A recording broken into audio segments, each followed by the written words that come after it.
This is Trend Following Radio, where great thinking comes alive. Nobel Prize winners, legendary traders, best-selling authors, and the pros that know what drive us irrational human beings. I am your host, Michael Covel. Not filtered, raw, honest. That's my passion.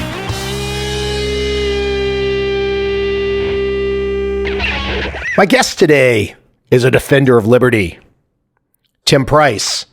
He's worked in capital markets for 25 years. He's been with 3 wealth management firms.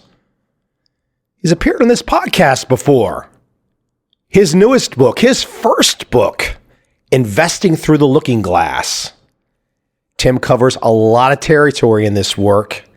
It's worth your consideration. I hope you enjoy our conversation where we dig in today.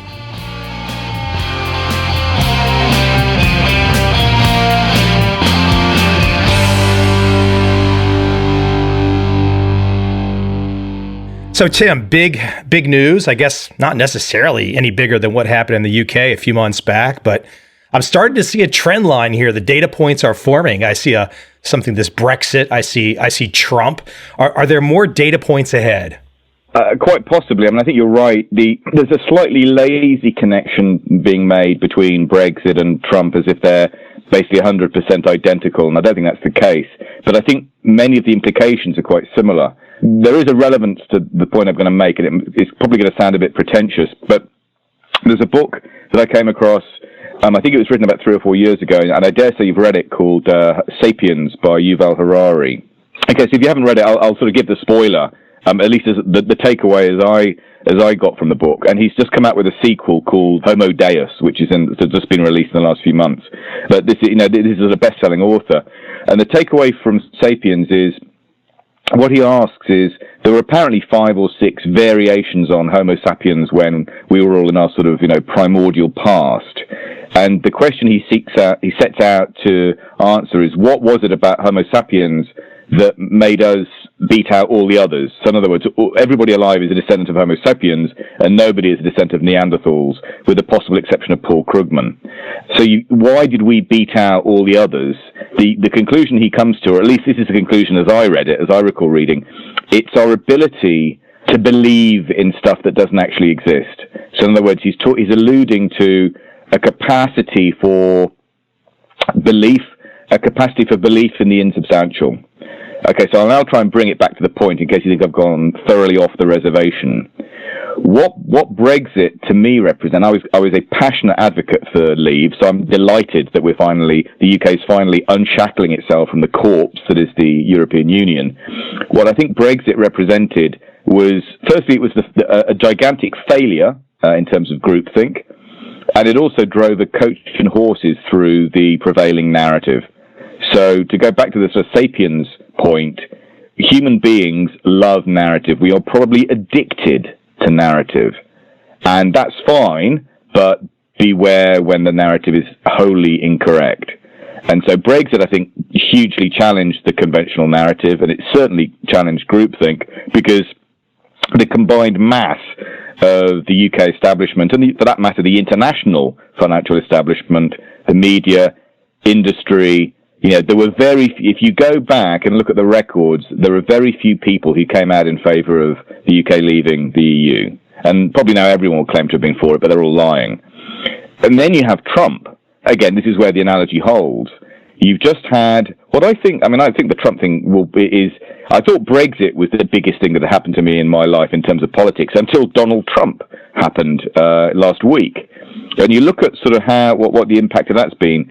And whether you like or dislike Donald Trump as an individual, and whether you like or dislike his policies or what you think he represents, what I think his achievement represents is he has single-handedly driven a coach and horses through conventional thinking about politics, about fundraising for a presidential campaign, about media, about just about everything. So effectively, what ties all this stuff together into a neat little package with a little bow is, everyone is a sucker for narrative, but we should be very, very careful when that narrative is just gigantically, cataclysmically wrong. Let me bring up trust. I look at Brexit, I look at Trump, and I see trust. And what I see is the establishment saying, trust us. Not only trust us, but we are going to eviscerate the opposing idea. We're going to eviscerate those that want to leave. We're going to eviscerate those that want Trump in such a way that it seems like the body politic out there on either sides of the Atlantic seemingly voted against the establishment just because the establishment was so gung-ho and so out of their minds that, leave or Trump can't have any validity at all. And it seems like their overwhelming desire to destroy those options. There's no saving grace in those options at all. Seemingly pissed off both sides to say, okay, what, you're going to try and control us? You're going to try and push us around? Well, we're going to stick our thumb in your eye.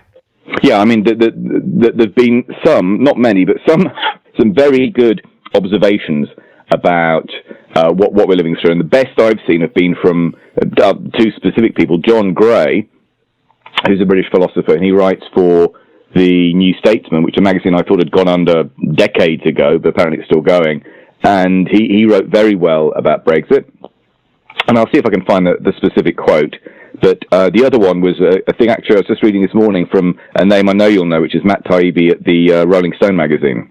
And what both of them, I'll get the Statesman one first, see if I can find it. It's from a piece called something like the Death of Liberalism or something along those lines. But bear with me just while I try and find this piece, because it's absolutely superb. So I'm just trying to find it. Yeah, it's called The Strange Death of Liberal Politics. And this was written effectively shortly after the Brexit vote.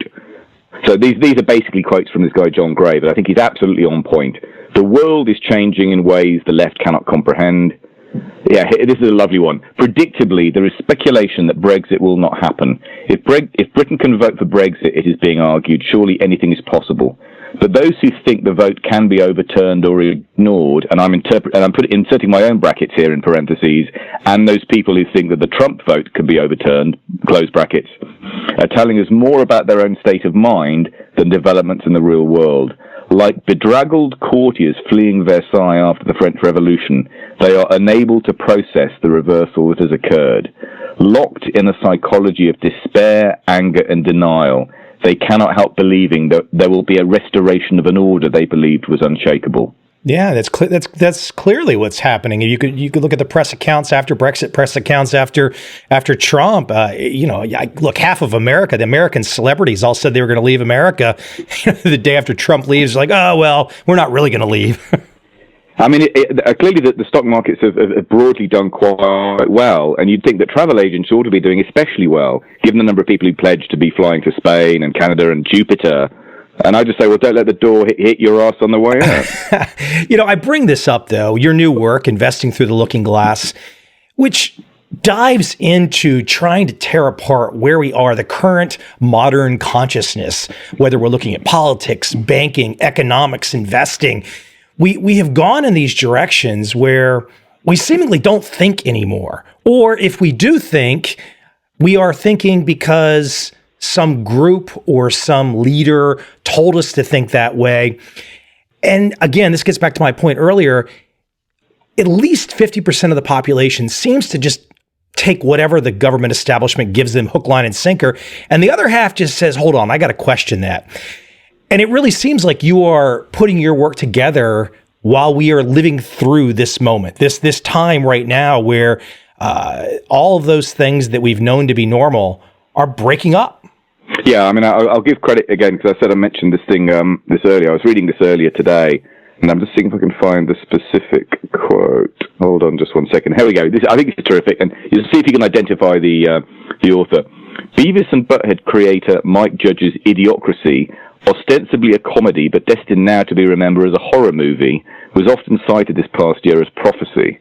The film described a future dystopia of idiot Americans physically unable to understand the tepid grammatical speech of a half-smart time traveler from the past. Many reporters, myself included, found themselves thinking about this film when we heard voters saying they were literally incapable of understanding the words coming out of Hillary Clinton's mouth. Quote, when Trump talks, I actually understand what he's saying, a young Pennsylvanian named Trent Gower told me at a Trump event a month ago. But like, when fricking Hillary Clinton talks, it just sounds like a bunch of bullshit, unquote. So these Trump voters had a comprehension problem. But we were just as bad. We couldn't understand what they were saying to us. We refused to accept every signal about whom they hated and how much. Why? Because Trump's voters were speaking a language that has been taboo in America for decades, if not forever. I got to tell you, from my perspective, and I want to jump into your work, but from my perspective, it really comes down for Americans. I don't know that so many Americans really even cared about Trump's policy. They just looked at it and they said, I want to give the system a kick in the ass. I don't like where it's been going. I don't trust where it's been going. Why is the first potential female president of the United States of America made hundreds of millions of dollars from Goldman Sachs and Qatar? This doesn't make any sense to me. I'm going to pick Trump. In a base level, it seems fairly simple. Yeah, in one of our elections recently, we had, I forget if it was a local election or a general election, probably a local election, but someone stood for a party and the candidate was identified as none of the above. So effectively, Trump, you could argue, was the none of the above candidate. Yeah. I mean, obviously, it's quite crazy that Trump with warts and all was the alternative selection, and even with all of his warts, people still said we'll take none of the above and let's go with Trump. Let's jump in. Your newest work, Investing Through the Looking Glass. What was going? This is your first book, yeah? It is, effectively, yeah. So, I mean, I published a book called The War on Cash about a year or so ago, but that was never available for sale. So that was available as a promotion for one of the newsletters that I write. But this is my first, if you like, sort of proper commercial book. What was driving you? What was the impetus? I mean, look, everyone's got a point of view and whatnot, but what was the critical driver that said, you got to sit down and do this? Look, everyone always talks about a book, but doing it is quite the task. So what was the driver for you? The short answer was that someone from Harriman House, publishers in the UK, called me up and said, do I want to write a book about investing? And my answer was yes. So that's all you needed. You only needed that little kick. So that's the immediate answer. But the slightly more fully fleshed out answer is, I mean, this thing effectively within me has been brewing for a while. So for those people who are unaware of me, and there are legion of them, and there's no reason why people should know about me, but for those people who don't know me, my background is, dare I say it, a little similar to that of Michael Lewis. And so I clearly hope to follow him into the realms of being a trillionaire, squillionaire, etc. But in other words, what happened to me was I was also a liberal arts graduate, so I read English at Oxford. Couldn't get a job in journalism or media in the recession year of 91. So instead I ended up in the city by mistake, basically. So I spent 10 years as a fixed income salesman. And then after 10 years of doing that, decided that I'd like to do something a little bit more exciting. So I moved into private client portfolio management. That was when the scales started to fall from my eyes. In other words, I could see slightly beyond the world of basis points and gilts and bunts and all that kind of stuff. And then suddenly discovered effectively these brave new worlds of stuff like stocks and hedge funds and currencies and commodities. And so I've spent the last 15 years doing a more holistic investment choice, if you like.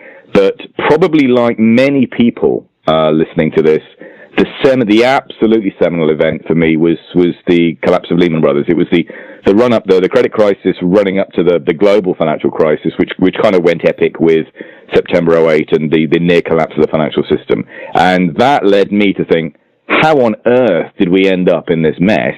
And effectively, I've spent the subsequent 8 years trying to piece that together as something akin to a sort of whodunit, if you like. The book is the outcome of that process.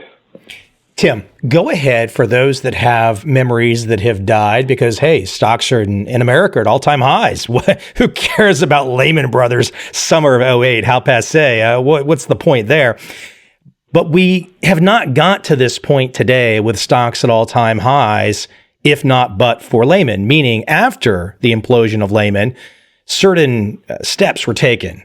By government authorities, by central bankers. Why don't you lay out, for example, Lehman Brothers imploding and what took place afterwards? Because what took place afterwards should give us all pause. Okay, so I'll give you the sort of the verbatim, the transcript. Now, there's an amazing book out there called Too Big to Fail by Andrew Ross Sorkin, and for my money, that's the best book written about the global financial crisis. Not least because however this guy pulled it off, he had access to just about everybody who mattered. So he's got this stuff from the horse's mouth. So the first instance is Lehman itself. So this is the sort of the backstory. On Saturday, the 13th of September 2008. This is what Jamie Dimon, the CEO of JP Morgan, said to his executive board on a teleconference call from his private office in his home. So just to remind everybody, this is the Saturday morning of the weekend on which Lehman failed on Sunday at midnight. So he said to his board, quote, "You are about to experience the most unbelievable week in America ever, and we have to prepare for the absolutely worst case. Here's the drill. We need to prepare right now for Lehman Brothers filing, i.e. for Chapter 11 bankruptcy protection, and for Merrill Lynch filing, and for AIG filing, and for Morgan Stanley filing, and potentially for Goldman Sachs filing." And then it just says, there was a collective gasp on the other end of the line. And you go, well, that's kind of understandable, because what effectively he's talking about is an extinction-level event for Wall Street. The way I look at it is, on the 13th and 14th of September 2008, the financial life as we know it came to a fork in the road. And the direction that the authorities went was, once they realized what Lehman Brothers failure meant in the real world, was bailout, bailout, bailout. In other words, everyone shall have prizes. Everyone survives apart from Lehman. And for whatever reason, accidentally or deliberately, they got fed to the wolves. But everybody else would get bailed out, courtesy of the US and the UK and the sundry of the taxpayers of the world. When you look at that, though, when you think about that, okay, we're at stocks at all-time highs today. So we look back at that point, we say, okay, everyone was bailed out, but there's a price to be paid. This isn't free. Tear that apart some, because for us to get to the point where it's like we're at the extinction level Wall Street event, everyone is about to go under. Jamie Dimon has just said it. And then all of a sudden, it's within 6 months, which is basically a snap of the fingers, everything is fixed and we're off to the races. Now, typically, if you and I were running a business and we were that far in the hole, that over leveraged, we don't get a way out. We're done. We're over. Well, we end up in the debtor's prison for the rest of our lives. Yeah. Talk about the choices that were made, who was making those choices and getting out of it. Because here I am today, and we're in 2016, and if you could have all of those bailouts to save everybody, even though it was 8 years ago, it just makes you wonder, what the hell does the sausage-making process really look like? And was this just all one massive kicking of the can down the road on something that we will soon see reappear its ugly head again? Yeah, so it's trying to sort of extend these things in a kind of logical manner. In the short run, so trying to keep an open mind and trying not to sort of cast too much blame too widely. I think you could make a fairly good case for the first iteration of monetary stimulus, QE, quantitative easing, being justified on the basis of rescuing the system. Now, I would argue the system should have been reset, but that's a personal opinion. I'm willing to believe that other people feel very, very strongly, for reasons of social cohesion, that we needed to save the system. Okay, so that's a point of debate anyway. But let's just accept that it's contentious and move on. The system got bailed out, and all the bad players got reliquefied. That was arguably justified in the dark days of 2009. And it was arguably justifiable to have interest rates set at effectively zero for for an initial period. But that's the point. The reason why I kind of stumble over the period in question is we're now 8 years on. Interest rates are still at emergency levels. Have we had an emergency for the last 8 years? Because central banks would probably argue the point. So we've had trillions of dollars and pounds and euros and renminbi and yen created out of thin air, and it's literally out of thin air. In terms of how dangerous this can be, you only need to look at, say, what the Swiss National Bank is doing. So the Swiss National Bank is conjuring up money out of nowhere, Swiss francs out of nowhere, converting them into dollars, buying shares of Apple, for example. Now, if you or I want to buy shares in Apple, we have to go and work for it. But not if you're a central bank. You can conjure up money out of nowhere, out of thin air, make a foreign exchange conversion, buy the stuff. When you compound that across all of the major players in central banking, compound it across asset classes, so it's impacted on debt values hugely, it's impacted on interest rates, it's impacted on equity market values. When you compound that to the level we've now reached here in November 2016, that is an avalanche of moral hazard waiting to collapse on itself. You brought up central banks. And let's take this into central planning, because in your work, you contrast, go back in time a little bit and point out some of the issues that took place in central planning across, for example, Russia, China, and not too recent history. How did we get to this point where so many of us, we like to think of ourselves as bright people in democracies, where we have just accepted that there are these shrouded, mysterious figures making, literally, for all of us, these central planning choices that we have no say in. And as you point out, it makes one think of the failed behavior that you might have seen in Russia and China in the last many decades. Not most recently for China, but in the 20th century for sure. So again, I'll try and give a kind of nuanced, sort of subtle response rather than the sort of swivel-eyed lunatic fringe response. So being generous and trying to be open-minded, I think you can attribute it to two things. You can describe them as one thing or another. Either it's mission creep on the part of central banks. In other words, central banks have stepped in through QE and through monetary stimulus and TARP and all the other stuff that they've been doing, all these sort of alphabet agency type activities that they've been involved with for the last 8 years. Or it's the biggest power grab in history. Where you stand on this is really dependent on, what kind of, just how far down the rabbit hole you've gone in terms of embracing things like Austrian school economics and the belief in sound money and the belief in libertarian principles. Now, I wear my heart quite openly on my sleeve, so I have extreme sympathy for those things, for Austrian school thinking, for belief in sound money, small government, broadly libertarian principles. The way I would describe it is, well, if I were to distill it down to an essence, it would be 3 words: end the Fed, and by extension, end the other central banks, because they've massively overstepped the bounds. These are conceptions that were originally designed effectively just to fund the government, but they're now metamorphosized into, as you say, the arch central planners du jour. And the danger has surely to be now that they've been granted so much extraordinary power, and they're now, in many cases, so hugely leveraged. I mean, when Lehman Brothers failed in 2008, it was levered back 25 times. The major central banks are levered about 120 times. So here's a question: can a central bank go insolvent? Discuss. Yeah, no, come on, we're in brave new territory. I mean, look, why can they not just keep printing no matter what? Because I think this gets to the heart of the question, really the heart of this whole mess, this quandary, this terrible and terrifying situation that every investor in the world is now in. Okay, so why can't we just keep printing our way out of this mess? Because in the fullness of time, the marginal investor who is holding cash in a given currency that's being printed to destruction is going to say, "Whoa, enough! I've had enough. I want out of this game." In the past, I've shared a stage with people like Jim Rickards. Jim Rickards makes an excellent point, an excellent metaphor, if you like. The first time I heard him speak was at a conference in Santiago about 5 years ago.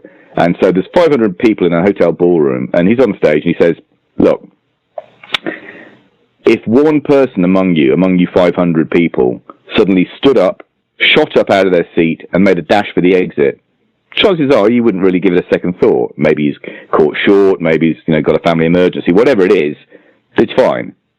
Now, how would you behave if 10 people suddenly shot up out of their seats and dashed for the exit, and you don't know why? That's probably the point at which you start to think, yeah, what do they know that I don't? What would your response then be if 50 people then suddenly bolted up and dashed for the exit? Everybody probably has a different number, but the bottom line is there is a number between 1 and, let's say, 500 clearly, because that's the maximum number of people in the room. There's a number whereby you see that many people suddenly bolt for the exits. You think, well, even though I don't know what they're doing, I think I'm going to follow them. That metaphor, I think, holds perfectly for confidence in fiat, unbacked money in a fractional reserve banking system and a world of over-levered markets and a world of oversupply of debt. That's the problem, that at some point, it might only be one person, or it might be 10 or 100 or whatever the figure is. People are going to say, I've had enough of this crap. I'm off for the exits. And that's the point at which you don't want to hold that currency anymore. I want to get granular for a moment and talk about individuals. I want to quote from your work here, which I love this. I actually briefly met him years and years and years ago. P.J. O'Rourke once described economics as an entire scientific discipline of not knowing what you're talking about. And you say, that I'm inserting your words now, but this is unfair. His use of the adjective scientific is completely unjustified. And that's really where we're at, is that these experiments, and they are experiments, there is no proof. This is a great trust game. Again, back to the trusting of the central planners. Whereas I think, and correct me if you have a different view, things like Brexit, things like Trump are saying that perhaps, and we're going to have to give it more time, perhaps those of us that like the idea of liberty are saying, you know what, let me try and figure this out on my own a little. I don't really want your help as much. Can I just escape from you a little bit? So there's a great line in, I say great, there's a classic line in one of John Maynard Keynes' books about the Great Slump, about the Great Depression. And it's along the lines of, I fear we've erred in the control of some delicate machine, and our hopes of wealth may run dry for a period of time. Something along those kind of lines. The problem I have with that is that it basically assumes, it takes for granted the idea that the economy works like a machine, that the economy is some kind of closed system, that if you pull the right lever or you press the requisite button, then if X, then Y. And the problem I have with that is that it's bullshit. It's complete and absolute bullshit. The Austrian school, for example, would say, well, you can't model the economy because, well, you could model the economy if you had a model that involved the interactions of 7 billion people. But that's what the model would need to look like, because value is subjective. Human beings are flawed. We're all prone to greed and fear. And, Homo economicus is this great abstract scientific being doesn't actually exist. We are, to a greater or lesser extent, we're more irrational than we like to think. Good luck modeling 7 billion irrational economic agents. But Tim, now I have seen, I'm sure you've seen also, on YouTube, there is a video from one of the wealthiest hedge fund managers on the planet, and it's a nice schematic of how the machine works. It looks very synchronous to me, plausible, very predictable, and you apparently just know the machine works like that. And there's a long-term cycle and a short-term cycle, and you just make your bets knowing that everyone knows at what point in time they are in the cycle, and everything just works out. I mean, that seems to be the counter to what you're saying here. There's a machine, and it's very predictable. I would challenge that thesis. I mean, the thing is, it's tricky to, because what we're trying to do here is trying to find sort of falsifiable assumptions, falsifiable theories. Now, at the level of someone who's without mentioning names, so hedge fund managers that have made a great success over many years, given that manager may then advocate a theory, you'd be minded to think, well, this guy's made a huge success of it. He must know what he's talking about. But I'm not sure the theory necessarily has validity completely independent of the track record of the success of the manager. Yeah, making money is one thing and having theories is another, right? Exactly. Because we all come up with a decent sounding theory, but ultimately, so we're not necessarily comparing apples with apples. But the revelation for me, going back to sort of asking the question, how do we end up in this mess, was reading a book. I mean, there's lots of things, and most of them, to be fair, get referenced in the book, so I've given credit where credit's due, I hope. But there's a book called The Origin of Wealth by Eric Beinhocker, and that was where the scales started to fall from my eyes about economics. So Beinhocker writes about a chap called Léon Walras, and Léon Walras was a French economist. The fact that he was French should give people pause just to begin with. He was having apparently a sort of chat. Léon Walras, the Walras Jr., had singularly failed at every career he'd turned his hand to.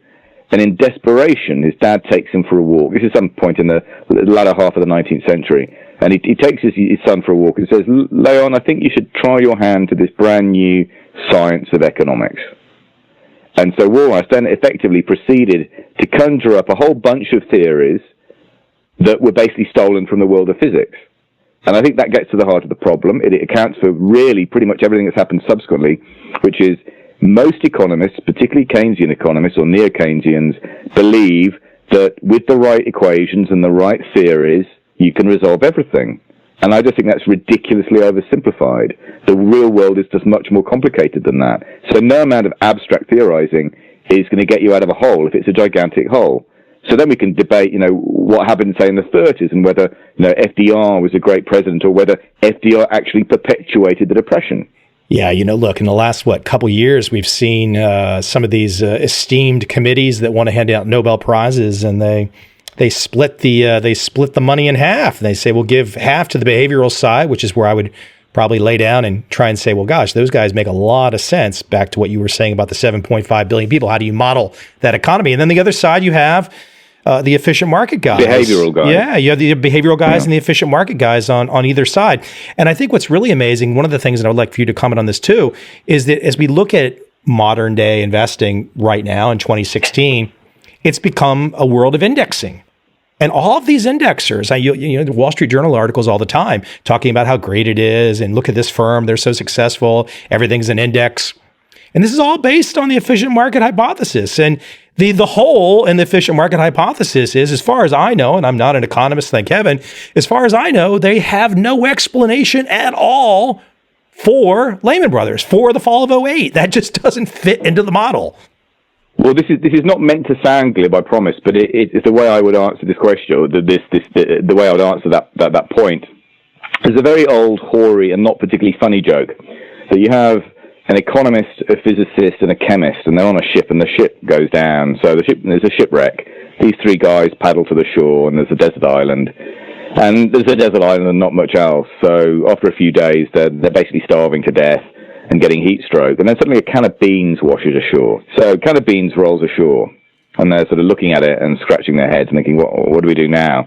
And so the physicist says, well, I reckon I could probably, if I can find some kind of like translucent material, I could probably try and do some kind of solar array, and we can try and burn our way through the top of the can using solar power.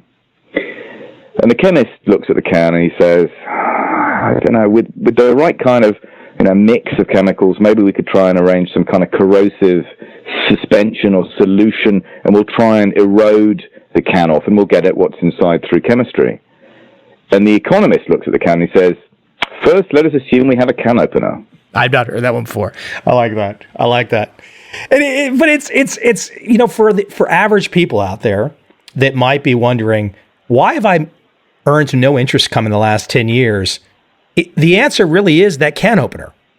So in other words, what we're talking about, I think, is the system, for better or for worse, well, I think for worse, clearly for worse, but the system has basically been kidnapped by a very narrow elite called, let's call them central bankers, because that's what they are, and they've taken on an amazing voyage of discovery on the premise that they know best for us and that central planning still has validity in the modern world.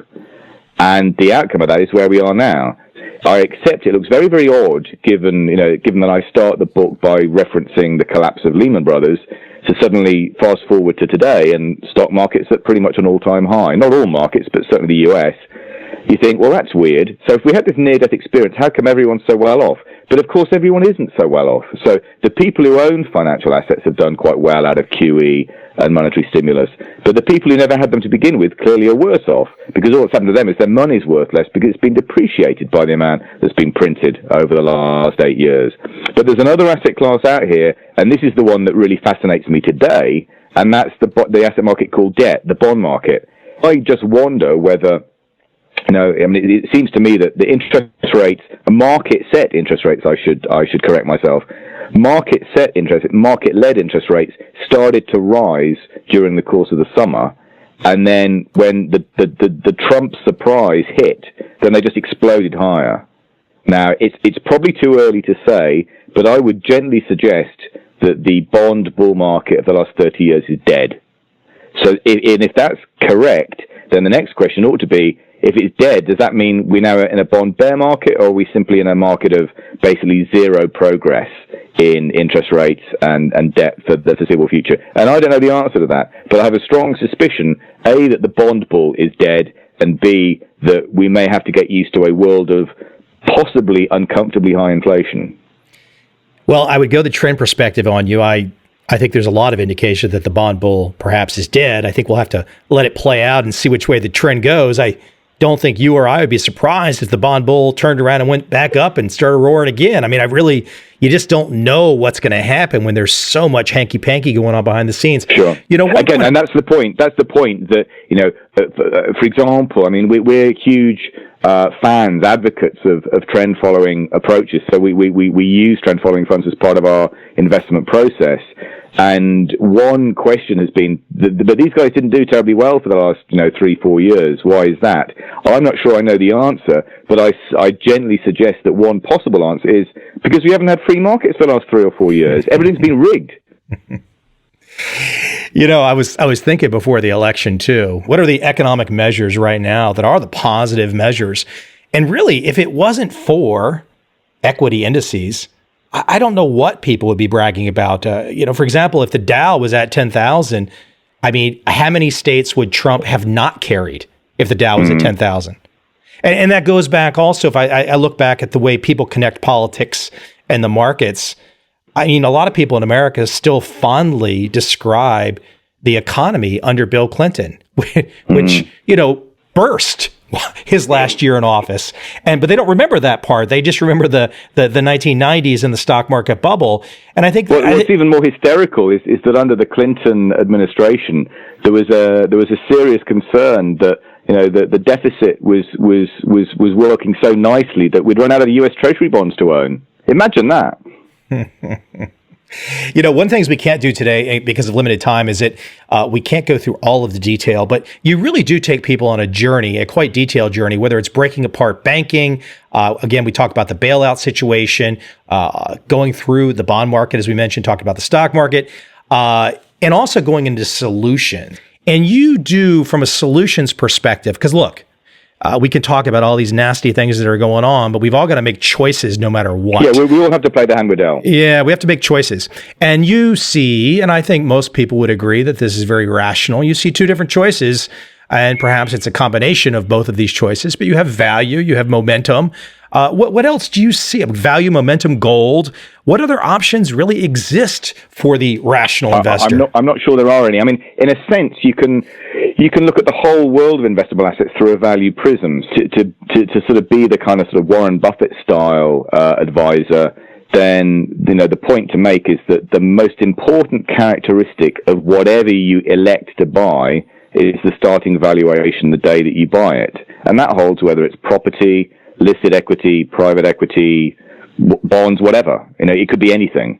But as long as you buy it at a price that's, let's say, consciously not elevated, then the chances are you'll do really well, or at least it won't be a disaster. Beyond that, for the life of me, throughout 25 years in this business, I have been unable to locate and identify things that work on a sustained basis other than value, particularly seen in the context of the listed stock market, and momentum as expressed by the trading approaches of systematic trend following managers. Outside those two things, I think it's just punting. I think it's just gambling. Let's talk about gold for a moment. I see gold in two different ways. Gold is a market that could have a great trend that we could either be long or short. But there's also the insurance part of it, like the meteor hits, the chaos hits. I want to have something physical and tangible. But there are quite a few voices out there that would say, hey, Mike, Tim, you guys are crazy. You don't need any of that. But for a small portion of your portfolio, I really think even those people that might publicly disclaim gold, privately perhaps own. I mean, gold is a fascinating one, and we could spend a whole interview just on that topic alone. I'll insert two of my favorite quotes, probably the two favorite quotes I have on the topic of gold. At least one of them, I think probably both of them make it into the book. The first is from a very dear friend of mine who's an asset manager in Switzerland. I won't name him now, but he's in the book. One of his board gave this definition, which I think is an absolute corker, and he said, and people argue about what gold even is, and his attempt to answer was as follows: gold is not even an investment. Quote, it is a conscious decision to refrain from investing until an honest monetary system makes a calculation of relative asset prices possible, once again, unquote. That's quite a profound statement, but I think there's an awful lot of value in it. Okay, so that's one definition of gold. And the other one is from a friend of mine called Charlie Morris, who like me, is a writer here in the UK. And he says, gold is akin to a bond. It's a zero coupon, perpetual, irredeemable bond. It has no credit risk. It has no currency. It has no currency risk. It has no counterparty risk. Issued by God. I quite like that one. I like them both. Because it really gets you thinking. And I can't think, and I'm sure you would say the same thing, but for the life of me, for a small portion, a portion of one's portfolio, it's an insurance policy. It is something, and that's kind of an easy way for people to digest, but it's something that makes sense. And I think that especially in an environment where, gosh, I mean, how many more unpredictable things can we see since the fall of the dot-com bubble? I mean, it has been a 15-year rock and roll journey. And I don't know, after that 15 years, I have a hard time imagining the next 15 years are going to be some, just kind of like walk in the park. I have a feeling you just don't know. And even if you have that feeling, there's only one thing that keeps me awake at night. And it's the idea that a gigantic asteroid made of pure gold, piloted by Elvis, will crash somewhere on this planet. Well, absent that happening, I hope it crashes near where I live. So. I'm kind of okay with the world. Yeah, no, look, it's fun. I think for me, it's really fun as a guy that I frankly love to hate the system. So when I see the system take shots, whether it's the Brexit shot or the Trump shot, and those shots hurt. I mean, how many people? I mean, how much money was put behind Hillary Clinton? How little money was put behind Donald Trump? I mean, you talk about putting all your money on one side of the table, rolling the dice and saying, we're only taking this one lady. It's quite amazing how many people lined up and said, that's what I want. And I just sort of love the idea that the system took a swift kick in the groin, frankly. I forget who it was who said it, but somebody intelligent once said, if everybody's thinking alike, then somebody isn't thinking. Yeah, for sure. Tim, where can we send people? The new book is Investing Through the Looking Glass. Available everywhere, yeah? Available Amazon, Harriman House, all good bookshops. Yeah, wherever you'd expect to find it. Where else can we send people to as well? Because you still have a monthly newsletter, yes? I do a weekly blog. That's thepriceofeverything.typepad.com. I'm sufficiently 20th century. I still have a typepad blog. People are interested in reading a bit more about what we do, then we have a website, pricevaluepartners.com. Tim, thank you. Hopefully we can touch base again in the future. And I'm sorry I'm missing you in London in the not too distant future. I'm stuck in the States for right now till I head back to Asia. Our time will come.